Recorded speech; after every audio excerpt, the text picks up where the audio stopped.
காங்கிரஸ் அம்பேத்கருக்கு எதுவுமே செய்யவில்லை என்றும் காங்கிரஸ் தான் அம்பேத்கரை தோற்கடித்தது என்றும் ஒரு குற்றச்சாட்டை முன்வைத்திருக்கிறார்.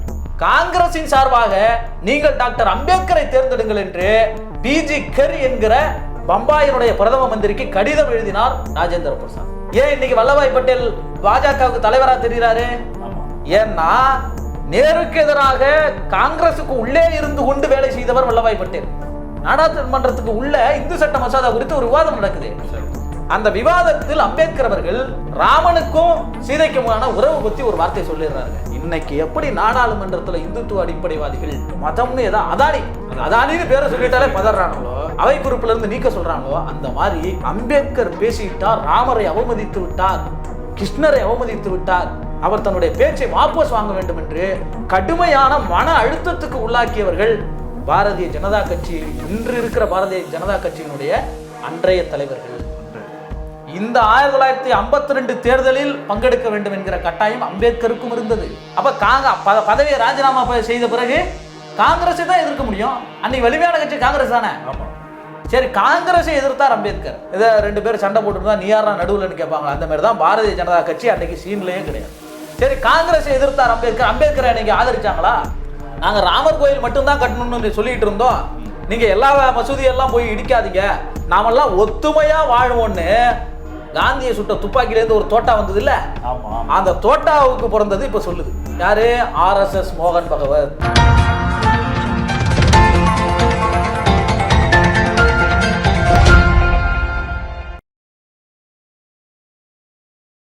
வணக்கம். அம்பேத்கர் அம்பேத்கர் அம்பேத்கர் என்கின்ற இந்த சொல்லாடல் தான் இந்தியா முழுமைக்கும் இன்றைக்கு பேசுபொருளாக இருக்கிறது.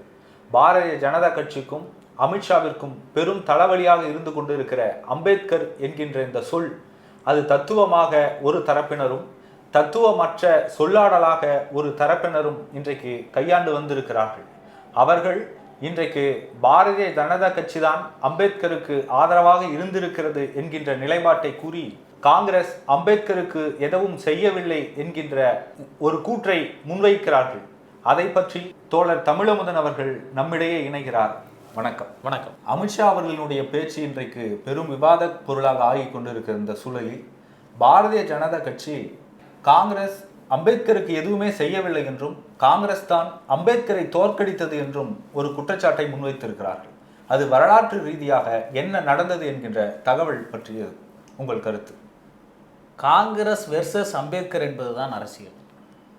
பாரதிய ஜனதா கட்சியோ அல்லது RSSஓ ஒரு பெரிய அமைப்பாகவோ அல்லது தங்களை பாரதிய ஜனதா கட்சியாகவோ தங்களை அடையாளப்படுத்தி கொள்ளாத காலகட்டம் அது.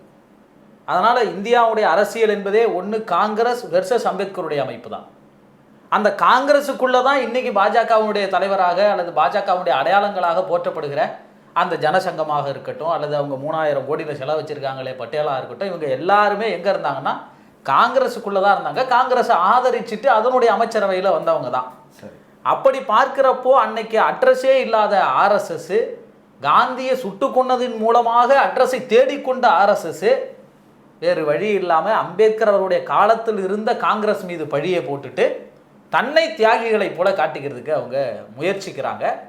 குறிப்பாக அந்த பேச்சு எவ்வளவு ஒரு வன்கொடுமை தடுப்பு சட்டத்திற்கு உகந்ததான பேச்சு தான் அமித்ஷாவுடைய பேச்சு. சரி, வன்கொடுமை தடுப்பு சட்டம் எப்படி ஒடுக்கப்பட்ட மக்களை, பட்டியலின மக்களை இழிவாக பேசுவது, இழிவாக சித்தரிப்பது குற்றம் என்று அறிவிக்கிறதோ அந்த மாதிரி தான் அமித்ஷாவுடைய பேச்சு அமைஞ்சது. அதிலிருந்து திசை திருப்புவதற்குத்தான் அமித்ஷா என்ன செஞ்சார்னா, இதை காங்கிரஸின் மீது பழி போடுறதுல அவர் காங்கிரஸ் தான் அம்பேத்கரை தோற்கடிச்சதெல்லாம் சொல்லியிருக்கிறார். ஆமாம், காங்கிரஸ் அம்பேத்கரை தோற்கடித்ததுன்னு சொல்றாரு. டாக்டர் அம்பேத்கர் அவர்களை சட்ட அமைச்சராக தேர்ந்தெடுத்தது யாருங்கிற கேள்வி எழுதில்லை. ஆமாம், இந்திய விடுதலைக்கு 1952 தான் முதல் தேர்தல் வருது. அதற்கு முன்பே 47 விடுதலை அடைந்த போதே ஒரு இடைக்கால அமைச்சரவை நியமிக்கப்படுது. அந்த அமைச்சரவை முடிவு செய்தது தான் இந்த அரசமைப்பு சட்டம். 1946 தேர்தல் எதுக்காக நடத்தினாங்க வெள்ளைக்காரங்க இருக்கிற போதேன்னா, மாகாணங்களுக்கு நடக்கிற தேர்தல் உறுப்பினர்களை தேர்ந்தெடுத்து அந்த உறுப்பினர்களுடைய எண்ணிக்கையை நாடாளுமன்றத்தில் ஒருங்கிணைச்சு அதில் யார் பெரும்பான்மையாக வராங்களோ அந்த கட்சியினுடைய பிரதிநிதிகள் அரசமைப்பு சட்டத்துக்கு தேர்ந்தெடுப்பதற்கான தேர்தல் தான் அந்த தேர்தல். சரி, ஆனால் 1946 தேர்தலில், இரட்டை வாக்குரிமை இல்லாத தேர்தலில், வெள்ளைக்காரர்களுடைய ஆட்சி காலத்தில் நடத்தப்பட்ட தேர்தலில் காங்கிரஸ் மிகப்பெரிய வெற்றி அடைந்தது. அம்பேத்கருடைய இயக்கம் ஷெட்யூல்டு கேஸ்ட் ஃபெடரேஷன் படுதோல்வி அடைந்தது. ஓகே. டாக்டர் அம்பேத்கர் அவர்களுக்கு இருந்த நம்பிக்கை, அவர் அந்த தேர்தலையே கான்ஸ்டியூஷனுக்காக தான் சந்திச்சார். சரி. காந்தியினுடைய பார்வையில் வெள்ளைக்காரங்க இருந்து எங்களுக்கு விடுதலை வேணும்னு காங்கிரஸ் தேர்தலை களங்கண்டுச்சு, எங்களுக்கு பாகிஸ்தான் வேணும்னு முஸ்லீம்களுக்கு ஜின்னா களங்கண்டாரு. ஆனால் அம்பேத்கர் என்ன சொல்லி களங்கண்டார்னா, இந்த கான்ஸ்டியூஷனை தேர்ந்தெடுக்கிற அவைக்குள்ள நாம போகணும், அப்ப நாம வெற்றி பெற வேண்டிய கட்டாயம் இருக்குன்னு தேர்தலை சந்திச்சார். ஆனால் தோற்று போனார். அம்பேத்கரின் இயக்கம் தோற்று போனது, அம்பேத்கரும் தோற்று போனார். சரி. அந்த நேரத்தில் தான் உங்களுக்கு வங்காளத்திலிருந்து ஜோகேந்திரநாத் மண்டல் அவருடைய உதவியின் மூலமாக அங்க காங்கிரஸை சேர்ந்தவர்களும் உதவி செய்தார்கள். அதே நேரத்தில் பாஜக சொல்லுது இல்லையா, காங்கிரஸ் எது செய்யலன்னு. அம்பேத்கரை அங்கே தேர்ந்தெடுத்து எது தெரியுமா? முஸ்லீம் லீக். இஸ்லாமிய வெறுப்பு தானே பாஜகவினுடைய, அமித்ஷாவினுடைய நோக்கம். அந்த இஸ்லாமிய வெறுப்பை இவர்கள் விதைக்கிறார்கள். ஆனால் இஸ்லாமியர்கள் தான் அங்க அம்பேத்கரை தேர்ந்தெடுத்தார்கள். அப்படி உறுப்பினராக தேர்ந்தெடுக்கப்பட்ட பிறகு அம்பேத்கர் என்ன செஞ்சார்னா, நாடாளுமன்றத்தில் ஒரே ஒரு உறுப்பினராக இருந்தார். எங்க இருந்து? வங்காளத்திலிருந்து. ஆனால் அம்பேத்கருடைய மனம் முழுக்க ஒன்று மட்டும் உறுதியாயிடுச்சு, இனிமே இந்த கான்ஸ்டியூஷன்ல நம்மளால எதுவும் செய்ய முடியாது. ஏன்னா காங்கிரஸ் தான் பெரிய வெற்றி. இனிமே நம்மளை யாரும் தேர்ந்தெடுக்க மாட்டாங்க, நம்முடைய மக்களுக்காக நாம் செய்ய வேண்டும் என்று நினைத்ததெல்லாம் செய்ய முடியாது. விரக்திக்கே போயிட்டார், பதிவு செஞ்சிருக்கிறார். சரி. விரக்திக்கே போன அம்பேத்கர் ராஜேந்திர பிரசாத் தலைமையிலே அவரை குடியரசுத் தலைவராக வச்சு ஒரு கான்ஸ்டியூஷன் அவை ஒன்று உருவாக்கப்படுது இல்லையா? அந்த அவை, அந்த நாடாளுமன்ற அவைக்குள்ள 2 நாளைக்கு பின்னாடி பேச வேண்டிய டாக்டர் அம்பேத்கரை 2 நாளைக்கு முன்னமே பேசுங்கள்னு அழைக்கிறார் ராஜேந்திர பிரசாத். ஏன்னா நீங்க கான்ஸ்டியூஷன் அவையை அமைச்சிட்டீங்க, ஆனா அதுல முஸ்லீம் லீக் பங்கேற்கல. முஸ்லீம் லீக் இந்த நாட்டில் இருக்கிறாங்களா இல்லையாங்கிறத சொல்லிட்டு அவங்கன்னு ஜெயகர்ங்கிற உறுப்பினர் சொல்லிட்டார். இதுக்கு என்ன செய்யறதுன்னே தெரியல. இதை சமாளிக்கிறதுக்கு அம்பேத்கரை கோத்து விட்டுறலாம்னு சொல்லி ராஜேந்திர பிரசாத் அழைச்சார். ஆனால் அம்பேத்கர் கடுமையான பயங்கரமான உரையாற்றினார். நாங்களும் தேசியவாதிகள் தான் இந்தியாவின் பக்கம் நின்று அம்பேத்கர் உரையாற்றினோட காங்கிரஸ்காரெல்லாம் ஆடி போயிட்டான். அந்த அவையே ஆடிச்சு. என்னடா இது, காந்தியை ஒழிக்கணும், காங்கிரஸ் ஒழிக்கணும்னு போராடின அம்பேத்கர் இன்னைக்கு இந்தியா எங்களுடைய நாடுன்னு சொல்லி இவ்வளவு பெரிய உரையாற்றிட்டாரே அப்படிங்கிற அந்த அவை எல்லாமே அம்பேத்கரின் பக்கம் பார்வை திருப்பிடுச்சு.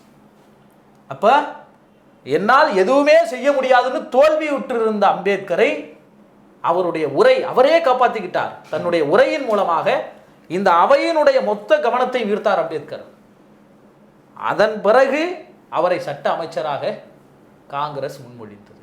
காங்கிரஸ் தான் முன்மொழிஞ்சது. இன்னும் பாத்தீங்கன்னா 47 பிரிவினை வருது பாருங்களா. அப்ப அந்த அவர் வங்காளத்திலிருந்து தேர்ந்தெடுத்தாங்க பாருங்க, அது பாகிஸ்தானோட போயிடுச்சு. அப்ப இந்தியாவில் அவரை தேர்ந்தெடுக்க வேண்டும். பம்பாய் தொகுதி பொது தொகுதி, நல்லா தெரிஞ்சுங்க, பொது தொகுதி. பம்பாய் பொது தொகுதியில எம்ஆர் ஜெயகர்ங்கிற காங்கிரஸ் தலைவர் ராஜினாமா பண்ணிடுறார். சரி. அந்த இடத்துக்கு மீண்டும் வர வேண்டியவர் மௌலாங்கர் என்கின்ற ஒரு காங்கிரஸ் தலைவர். சரி. அவர் யார் தெரியுமா? ஏற்கனவே அம்பேத்கர் தொழிலாளர் நலத்துறை அமைச்சராக இருந்தார்ல பம்பாயில, அதுல சபாநாயகராக இருந்தவர் தான் இந்த மௌலாங்கர். இந்த மௌலாங்கர் ராஜேந்திர பிரசாத்தினுடைய இடத்துக்கு போட்டி போட வேண்டிய ஆளு, அவ்வளவு பெரிய வலிமை வாய்ந்தவர். ஆனால் ராஜேந்திர பிரசாத் காங்கிரசின் சார்பாக நீங்கள் டாக்டர் அம்பேத்கரை தேர்ந்தெடுங்கள் என்று பிஜி கர் என்கிற பம்பாயினுடைய பிரதம மந்திரிக்கு கடிதம் எழுதினார் ராஜேந்திர பிரசாத். காங்கிரசின் சார்பாக, நல்லா தெரிஞ்சுங்க, காங்கிரஸ் தான் இந்த வாய்ப்பை அம்பேத்கர் காங்கிரஸ் தான் கொடுத்தது. மௌலாங்கருக்கு போக வேண்டிய பதவியை நீங்கள் அம்பேத்கரை தேர்ந்தெடுங்கள் என்று காங்கிரஸ் கடிதம் எழுதியது. அந்த பிஜி கருங்கிற அந்த பம்பாயினுடைய பிரதம மந்திரியை நேரில் சந்தித்து வலியுறுத்தினார் வல்லபாய் பட்டேல். காங்கிரசின் சார்பாக, பிஜேபியோட வல்லபாய் பட்டேல் இல்ல, காங்கிரசின் வல்லபாய் பட்டேல் அம்பேத்கரை அமைச்சர் பதவிக்காகவும் அந்த பம்பாய் அரசாங்கத்தினுடைய உறுப்பினர் பதவிக்காகவும் பொது தொகுதியில் காங்கிரஸ் வெற்றி பெற வைத்தது. காங்கிரஸ் வெற்றி பெற வைக்கலன்னா அமைச்சரவைக்குள்ள போக முடியாது. அதை அம்பேத்கரே சொல்லுகிறார். 1951 நடைபெற்ற பட்டியலினத்தார் மாநாட்டில் அவர் பேசுறார். 1946 தேர்தலில் நாம் தோல்வி அடைந்த பிறகு என்னால் எதுவுமே செய்ய முடியாதுன்னு நான் நினைச்சிட்டேன். என் மக்களுக்கு எதையாவது நான் செய்யணும்னு நினைச்சேன். அது இந்த தோல்விக்கு பிறகு என்னால் முடியாதுங்கிற என் மனநிலைக்கு வந்துட்டேன். ஆனால் இந்த நாட்டினுடைய சட்டத்தை எழுதுகின்ற அமைச்சர் பொறுப்பு நமக்கு கிடைத்ததால் என் மக்களுக்கு எதையாவது செய்ய முடியும் என்கிற நம்பிக்கை எனக்கு வந்தது. இந்த பதவியின் மூலமாக முடிந்த அளவுக்கு நான் இந்த மக்களுக்கு செஞ்சிருக்கிறேன். அதை விட ஒரு பெரிய வாய்ப்பு என்ன தெரியுமா? இத்தனை ஆண்டு காலம் 20 ஆண்டுகளுக்கு மேலாக நம்மை இகழ்ந்து வந்த சாதி இந்துக்கள் இன்று நம்முடைய அறிவை பார்த்து நம்மை ஏற்றுக்கொண்டிருக்கிறார்கள். அப்ப இந்த கான்ஸ்டிடியூஷன் அவைக்குள்ள வந்ததனால் அவர் சில வேலைகளை செய்தேன்னார்ல, அவரை கொண்டு வந்தது காங்கிரஸ். ஆனா பாரதிய ஜனதா கட்சி இதை மாற்றி அம்பேத்கர் பதவி விலகியதற்கான காரணத்தை காங்கிரஸ் மீது குற்றச்சாட்டா வைக்கிறாங்க. இதை எப்படி பாக்குறீங்க? நான் முன்னாடியே சொன்ன மாதிரி அன்னைக்கு இருந்த கட்சி காங்கிரஸ் தான். ஆமா, இப்ப காங்கிரஸ் அமைச்சரவையில் இருந்து தான் பதவி விலக முடியும். இது ஒண்ணு. இன்னும் ஒண்ணு, அம்பேத்கர் அவர்கள் பதவி விலகினதற்கு 4 காரணங்களை முன்வைத்தார். அதுல மிகவும் முக்கிய முதன்மையான காரணம் என்பது இந்து சட்ட மசோதா, இந்து கோட் பில்லை நேரு அரசாங்கம் நிறைவேற்றாமல் போனது. சரி, நேரு அரசாங்கம் ஏன் நிறைவேற்றாமல் போனது? இந்த இந்து கோட் பில் மசோதாவை நான் நிறைவேற்றுறேன்னு சொன்னவர் நேரு அவர்கள். ஆமா, அவரால் ஏன் நிறைவேற்றாமல் போனது தெரியுங்களா? ஏன்னா 1952 எலெக்ஷன் வர போற நேரம், எப்படியும் காங்கிரசினுடைய அமைச்சரவை மாற்றி அமைக்க வேண்டும் என்கிற காங்கிரசுக்குள்ள இருக்கிற புகைச்சல். சரி, ஏன் இன்னைக்கு வல்லபாய் பட்டேல் பாஜகவுக்கு தலைவரா தெரிகிறாரு? ஆமா, ஏன்னா நேருக்கு எதிராக காங்கிரசுக்கு உள்ளே இருந்து கொண்டு வேலை செய்தவர் வல்லபாய் பட்டேல். அதனாலதான் நீங்க பிஜேபி வல்லபாய் பட்டேல தலைவராக. ஆமா, அவன் இந்த எல்லைக்கும் போயிட்டு என்ன சொல்றாங்க, அவர் தான் பிரதமராக இருக்கணும், அவர் தான் எல்லாம் செஞ்சிருப்பாருங்கிறாங்கல்ல. அந்த வல்லபாய் பட்டேல் இந்து கோட் பில் மசோதாவை கடுமையாக எதிர்த்தார், அம்பேத்கரை எதிர்த்தார். ஷியாம் பிரசாத் முகர்ஜின்னு ஒருத்தர், அவர் யார் தெரியுமா? பாரதிய ஜனசங்கம், இன்னைக்கு இருக்கிற பாஜகவுடைய தாய் அமைப்பு, அதனுடைய தலைவர் அவர் தான். அந்த ஷியாம் பிரசாத் முகர்ஜி அம்பேத்கர்கிட்ட பயங்கரமா அடி வாங்கினவர். சரி, நாடாளுமன்றத்தில் என்ன செஞ்சிட்டாரு, இந்த இந்து கோட் பில் மசோதா பற்றிய ஒரு விவாதம் வருகிற போது, நான் இன்னைக்கு லீவு போட்டேன், சரி நான் நேற்று அவைக்கு வரல, அதனால இந்த மசோதாவை வேகமாக படிச்சுட்டு ஓடி போயிட்டாரு அம்பேத்கர் அப்படின்னு சொல்லிட்டார் நாடாளுமன்றத்திலேயே. கோபம் வருமா இல்லையா தலைவருக்கு?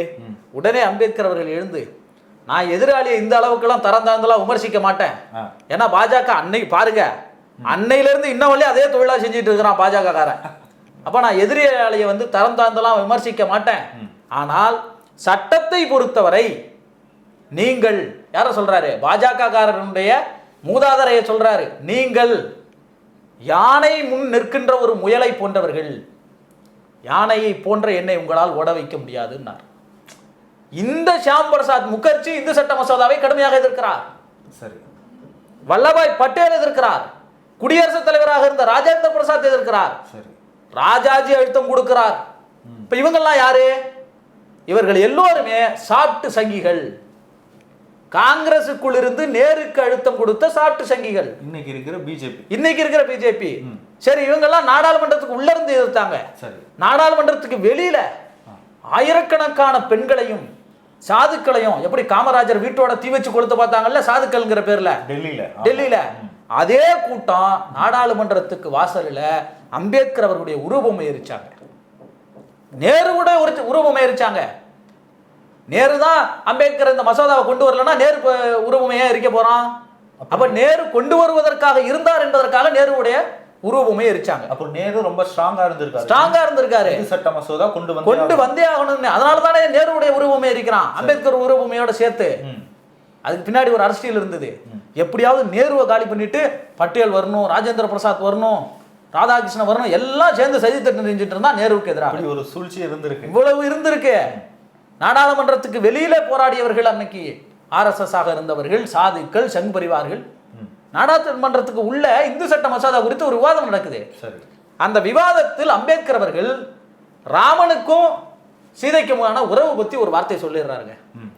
இன்னைக்கு எப்படி நாடாளுமன்றத்தில் இந்துத்துவ அடிப்படைவாதிகள் மதம்னு அதானின்னு பேரை சொல்லிட்டாலே பதறாங்களோ, அவை குறிப்புல இருந்து நீக்க சொல்றாங்களோ, அந்த மாதிரி அம்பேத்கர் பேசிவிட்டார், ராமரை அவமதித்து விட்டார், கிருஷ்ணரை அவமதித்து விட்டார், அவர் தன்னுடைய பேச்சை வாபஸ் வாங்க வேண்டும் என்று கடுமையான மன அழுத்தத்துக்கு உள்ளாக்கியவர்கள் பாரதிய ஜனதா கட்சி, இன்று இருக்கிற பாரதிய ஜனதா கட்சியினுடைய அன்றைய தலைவர்கள். ஏன்னா அவன் அப்படித்தானே சொல்றான், காங்கிரஸ் தான் அன்றைய காங்கிரஸ். அப்ப இன்றைக்கு இருக்கிற பாஜகவுடைய முன்னோடிகள் தான் அன்னைக்கு அம்பேத்கருக்கு தொந்தரவு கொடுத்தான். அதனால் அம்பேத்கர் சொன்னார், இந்த மசோதா என்பது 4 பிரிவுகளாக நிறைவேறிய பின் இது யாரும் கண்ணீர் சிந்துவதற்கு ஆள் இல்லாமல் புதைக்கப்பட்டு விட்டது. அப்படி அந்த மசோதாவை குழி தோண்டி புதைக்க வேண்டிய கட்டாயத்தை நேருக்கு உருவாக்கியவர்கள் பாஜகவினுடைய அன்றைய தலைவர்கள், இன்னைக்கு இருக்கிற பாஜகவினுடைய வழிகாட்டிகள். அம்பேத்கருக்கு அழுத்தம் கொடுத்து நெருக்கடி கொடுத்து அவரை பதவி விலக செய்ததில் முதன்மையானவர்கள் சங் பரிவார் கும்பல் தலைவர்கள். அதனாலதான் அவர் பதவி விலகினாரு. அப்போ அம்பேத்கர் பதவி விலகியதற்காக அழுத்தம் கொடுத்தவர்கள் அன்றைக்கு இருந்த பாஜக காரர்களாக காங்கிரஸ்குள்ள இருந்தவர்கள்னு சொல்ல வரீங்க? ஆமா, உண்மைதான். நீங்க அவர் பதவி விலகினார் இல்லைங்களா? ஆமா. அவர் பதவி விலகியதுக்கு பிறகுதான் 1951 பதவி விலகிறார். சரி. 52 நாடாளுமன்ற தேர்தல். இந்த நாடாளுமன்ற தேர்தலில் அன்னைக்கு பெரிய கட்சியா இருக்கிற காங்கிரஸ் எதிர்த்து தானே அவருடைய கட்சி போட்டியிட முடியும். ஆமா. ஒரு கட்சின்னா என்ன செய்யும்? ஒரு கூட்டணிகள் மாறும், ஒரு இன்னொருத்தர் கூட்டணி வைப்பாங்க, ஒரு ஆளுங்கட்சியை எதிர்க்கணும், எதிர்கட்சி எதிர்க்கணும், ஏதோ ஒரு வகையில் நிற்கணும். அப்படி காங்கிரஸினுடைய அந்த அமைச்சரவை அவங்க நியமிச்சாங்க இல்லையா, கான்ஸ்டிடியூஷன் அமைச்சரவை, இடைக்கால அமைச்சரவை. சரி. அது தேர்தலால் தேர்ந்தெடுக்கப்பட்டு அமைக்கப்பட்ட அமைச்சரவை இல்லை. சரி. அது நியமனங்கள் மூலம் அந்த தேர்தலில் வந்தது. மக்களே ஓட்டு போட்ட தேர்தல் 1952 தேர்தல் தான். இந்த 1952 தேர்தலில் பங்கெடுக்க வேண்டும் என்கிற கட்டாயம் அம்பேத்கருக்கும் இருந்தது. அப்ப பதவியை ராஜினாமா செய்த பிறகு காங்கிரஸை தான் எதிர்க்க முடியும். அன்னைக்கு வலிமையான கட்சி காங்கிரஸ் தானே. சரி, காங்கிரஸை எதிர்த்தார் அம்பேத்கர். இதை 2 பேர் சண்டை போட்டுருந்தா நீ யாரா நடுவுலன்னு கேட்பாங்க. அந்த மாதிரி தான் பாரதிய ஜனதா கட்சி அன்னைக்கு சீன்லயே கிடையாது. சரி, காங்கிரஸை எதிர்த்தார் அம்பேத்கர். அம்பேத்கரை அன்னைக்கு ஆதரிச்சாங்களா? பாரதிய ஜனதா கட்சி, பாரதிய ஜனசங்கம்லாம் அன்னைக்கு ஆதரிச்சதா சங் பரிவார் கும்பல்? ஆனா இன்றைக்கு இருக்கிற தலைவர்கள் சொல்றதை பார்த்தா காங்கிரஸ் தான் எதிர்பார்த்தது, நாங்கள் பின்னாடி இருந்து ஆதரிச்சோன்ற மாதிரி. ஒரு கேவலமும் அசிங்கமும் என்ன தெரியுமா இன்னைக்கு இருக்கிற பாஜகவுக்கு? உன் ஆதரவே எனக்கு தேவையில்லாடா அப்படின்னு சொல்லி அம்பேத்கரே சொல்லிட்டார். அவரே உங்களை அடிச்சு? ஆமாமா, நீ என்ன உன்னோட எனக்கு சவகாசமே இல்லைன்ட்டா. 1952 தேர்தலில் காங்கிரஸை எதிர்த்து அம்பேத்கர் போட்டியிட்டார். அம்பேத்கரை எதிர்த்து நேரு பிரச்சாரம் செய்தார். காங்கிரசுக்கும் அம்பேத்கர் அவர்களுடைய பார்ட்டிக்கும் தான் தேர்தல் போட்டி. ஆனா ஒரு தலைவர் இந்த இந்து மகா சபையாக இருக்கட்டும் அல்லது இந்துத்துவ அடிப்படைவாதிகளாக இருக்கட்டும், உன் சங்காத்தமே எனக்கு வேணான்னு சொல்றாருன்னா அதை விட காரி துப்புகிற வேலை ஒண்ணு இருக்குமா? அப்ப அந்த மாதிரி அம்பேத்கர் அவர்களால் காரி துப்பி நீ எனக்கு வேண்டவே வேண்டாம்னு விரட்டப்பட்டவர்கள் தான் இந்த சங் பரிவார் கும்பல். ஆனா இந்த சங் பரிவார் கும்பல் தொடர்ச்சியாக RSS பயிற்சி முகாமுக்கு அம்பேத்கர் வந்தாரு, எங்களை நல்ல விதமா பேசினாரு, அதற்கான சான்று இருக்குன்னு அன்னன்னைக்கு ஒவ்வொரு தேதியும் ஒவ்வொரு பத்திரிகையும் சொல்லிட்டு இருக்காங்க. அம்பேத்கர் உண்மையிலே RSS உடைய பயிற்சி முகாமுக்கு போனாரா? அந்த RSS-ஐ பாராட்டியதாக ஏதாவது செய்தி இருக்கா? எந்த செய்தியும் அம்பேத்கர்வாதிகள் சொல்லல. சொல்லிட்டு இருக்காங்கன்றீங்க. எந்த செய்தியையும் அம்பேத்கரியவாதிகளோ அம்பேத்கர் அவருடைய வரலாற்றை எழுதியவர்களோ யாரும் RSS-ஐ அம்பேத்கர் பாராட்டியதாக குறிப்பிடல. வரலாறே இல்லைன்றீங்க. அம்பேத்கரை தாங்க அவங்க RSS-னுடைய முதல் எதிரி. ஆமா, இந்தியாவிலேயே மிகப்பெரிய அறிவாளி, உலகின் மிகப்பெரிய அறிவாளிகளில் ஒருவர். அவருக்கு தெரியாத RSS எப்படிப்பட்ட அமைப்புன்னு? எப்பொழுது டாக்டர் அம்பேத்கர் காந்தி எதிர்த்து சண்டை போட்டுட்டு இருந்தார்ல, அப்பெல்லாம் இந்துத்துவவாதிகள்லாம் எதிர்த்தாங்க. யார? காந்தி எதிர்த்தாங்க. காந்தி எதிர்க்கிறார் அம்பேத்கர்ங்கிறதுனால அம்பேத்கர் ஆதரிச்சாங்க. ஓஹோ, இவர் நம்மாளு போல இருக்க. அதான் சொல்லுவாங்களே, சாவர்கர் தீண்டாமைக்கு எதிராக பேசினார், சாவர்கர் அம்பேத்கருக்கு ஆதரவாக பேசினார். அதெல்லாம் எதுக்காக நினைக்கிறீங்க? எதுக்காக? காந்தி அம்பேத்கர் எடுத்து சண்டை போடுறாருங்கிறதுக்காக இவர்கள் எல்லாம் சரி அம்பேத்கர் நமக்கு ஒரு ஆளு. இன்னைக்கு எப்படி தலித் மக்களுடைய வாக்கு வேணும்னு பிஜேபி ஒரு பாலிடிக்ஸ் பண்ணிட்டு இருக்கிறாங்க, நரேந்திர மோடி பண்றாரு, அமித்ஷா பண்றாரு. அதே போலத்தான் அன்னைக்கு இருந்த சாவர்கர் காந்தியை எதிர்க்கிறாரு, காங்கிரஸ் எதிர்க்கிறாரு. அப்ப இவர் நம்முடைய ஆளுதான், நாம அவரை பாராட்டுவோம் கொண்டாடுவோம் கொண்டாடிட்டு இருந்தாங்க. சரி, இவர் என்ன பண்ணிட்டாரு? ஒரே போடா, நான் இந்துவாக பிறந்தது என்னுடைய குற்றம் அல்ல, ஆனா நான் சாகுறப்ப இந்துவாக சாக மாட்டேன்ட்டார். என்னடா இது? நாம இந்து தேசத்தை கட்டி அமைக்கலான்னு பார்த்தா இந்துவா சாகவே மாட்டேன், உன் மதம் ஒரு மதமே இல்லைன்னு அம்பேத்கர் சொல்லிட்டாருன்னு அன்னையிலிருந்து அவர்கள் அம்பேத்கருக்கு எதிரானார்கள். ஆனா இன்னைக்கு தூக்கி வச்சுல கொண்டாடுறாங்க. அதுக்கான காரணம் என்னன்னா ஓட் பேங்க் தான். தலித் மற்றும் பழங்குடியின வாக்கு வங்கிகளை அபகரிப்பதற்காக அவர்கள் கையாளுகிற ஒரு திட்டம் தான் அம்பேத்கரை தூக்கி வச்சு கொண்டாடுறது. நாங்க அதுக்காக தான் கொண்டாடுறோங்கிறத அமித்ஷா தான் நிரூபிச்சுட்டாரு. தான் ஆனாவிட்டாலும் தன் தசையாடம்னு ஒண்ணு இருக்குல்ல, அமித்ஷாவுடைய தோணி எப்படி இருந்தது? அவ்வளவு வெறுப்பு. நீங்க அம்பேத்கர் அம்பேத்கர் அம்பேத்கர்னு ஃபேஷன் ஆயிடுச்சு, அதோட நிறுத்திருந்தா பரவாயில்ல. கடவுளின் பேரை சொன்னாலாவது புண்ணியம் கிடைக்கும்னா அப்ப அம்பேத்கரை எவ்வளவு அசிங்கப்படுத்துவது? அப்ப அம்பேத்கரின் பேரை சொன்னா எதுவும் கிடைக்காது, எதுவும் கிடைக்காது, வெட்டி வெட்டி. அது வந்து உனக்கு வந்து நரகம் தான் அவன் சொல்ற நேரில் இருக்கு. ஆமா ஆமா. அப்ப அதைத்தானே அமித்ஷா சொல்ல வருகிறார். கடவுளின் பேரை சொன்னாலாவது புண்ணியம் கிடைக்கும். இப்போ ஒன்னுத்துக்கும் புண்ணியம் இல்லாத அம்பேத்கருங்கிறது அமித்ஷா அவனுடைய வாதம். இப்ப என்னடான்னா, நாம காங்கிரஸ் கடந்த 10 ஆண்டுகள்ல 2004 இருந்து 2014 வரையும் ஆட்சியில் இருந்தாங்கல்ல, இந்த 10 ஆண்டுகள்ல அவங்களுடைய வாக்கு பலமாக இருந்த பழங்குடியினர் மற்றும் தலித் வாக்குகளையும் ஓபிசி வாக்குகளையும் காங்கிரஸ் கோட்டை விட்டுட்டாங்க. சரி, நாம அதை பிடிச்சி வச்சுக்கிட்டோம். இந்த வாக்கை வச்சுதான் பொழப்பு ஓட்டிக்கிட்டு இருக்கிறோம். அவனை தான் இன்னைக்கு வந்து நீங்க நல்லா பாருங்க, ஏன் வந்து மதம் மாறுறவனுக்கோ மதம் மாறி திருமணம் பண்றவனுக்கோ அவங்க தடை போட்டு ஃபைன் விதிக்கிறாங்கல்ல, உத்தரப்பிரதேசம் போன்ற பாஜக மாநிலங்கள். ஓபிசிகளுக்கு இருக்கிற அந்த அபராத தொகையை விட எஸ்சி எஸ்டிக்கு அதிகம். ஏன்னா அதிகமாக மதம் மாறக்கூடியவர்கள், அதிகமாக எதிர்க்கக்கூடியவர்கள், நான் இந்துவாக சாக மாட்டேன்னு சொன்ன அம்பேத்கரை நம்பக்கூடியவர்கள். எனவே இந்த மக்களை நாம வைக்கணும்னா நம்ம அம்பேத்கரை தொடர்ந்து பயன்படுத்திக்கிட்டே இருக்கணும். இவங்களை ஒரு கணக்கிலே வைக்க முடியாத ஒரு பதட்டத்திலே இருக்கிறது. அந்த கோர் வாக்கு வங்கிய இன்னைக்கு அமித்ஷா இழந்துட்டாரு. இன்னைக்கு பாஜக வெளிப்படுத்திருச்சு. உடனே தான் நரேந்திர மோடி ஐயோ நாங்க அம்பேத்கரை தானே போட்டுருவோம். ஆமா, அமித்ஷா இல்ல அம்பேத்கரை நாங்க என்னாலும் மதிப்போம். அதை விட ஒரு சூழ்ச்சி பாத்தீங்களா, நாங்க ராமர் கோயில் மட்டும்தான் கட்டணும்னு சொல்லிட்டு இருந்தோம், நீங்க எல்லா மசூதியெல்லாம் போய் இடிக்காதீங்க, நாமெல்லாம் ஒத்துமையா வாழ்வோம்னு காந்தியை சுட்ட துப்பாக்கிலேருந்து ஒரு தோட்டா வந்தது இல்ல, அந்த தோட்டாவுக்கு பிறந்தது இப்ப சொல்லுது யாரு, RSS மோகன் பகவத். இது திசை திருப்புற முயற்சி. நாடாளுமன்றத்தில் ராகுல் காந்திக்கு எதிராக இன்னைக்கு ஒரு பிரச்சனையை எழுப்பி விட்டு இருக்கிறாங்களே, திசை திருப்புகிற முயற்சி. ஏன் இந்த பதட்டம்? ஏன்னா அம்பேத்கரை நாம் அவமதித்து விட்டோம்.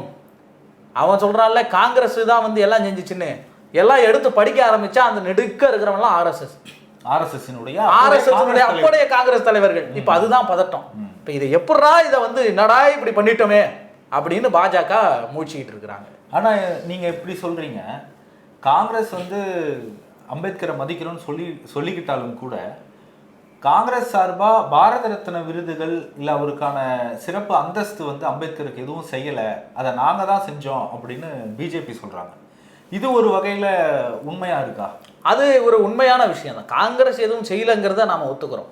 இன்னொன்னு, காங்கிரஸ் எதுவும் செய்யல, சரி, பாஜக என்ன செய்தது அப்படிங்கிறதும் ஒன்று இருக்கு. அதான் நாங்கள் அம்பேத்கர் லண்டன்ல இருந்த வீட்டை வாங்கினோம், அம்பேத்கருக்கு நாங்கள் வந்து சிலைகள் அமைக்கிறோம், அம்பேத்கர் தோட்டத்துக்கு பேர்கள் வைக்கிறோம் அப்படின்ற மாதிரி பல்வேறு விதங்கள் சொல்றோம். வீடு வாங்குவாங்க, தோட்டத்துக்கு பேர் வைப்பாங்க, செலவு வைப்பாங்க, எல்லாம் செய்வாங்க. ஆனால் அம்பேத்கர் எது இந்த நாட்டில் வளர வேண்டும் நினைச்சாங்களோ அந்த சமூக நீதிக்கு எதிராக என்னையெல்லாம் செய்யணுமோ அதையும் செய்வாங்க.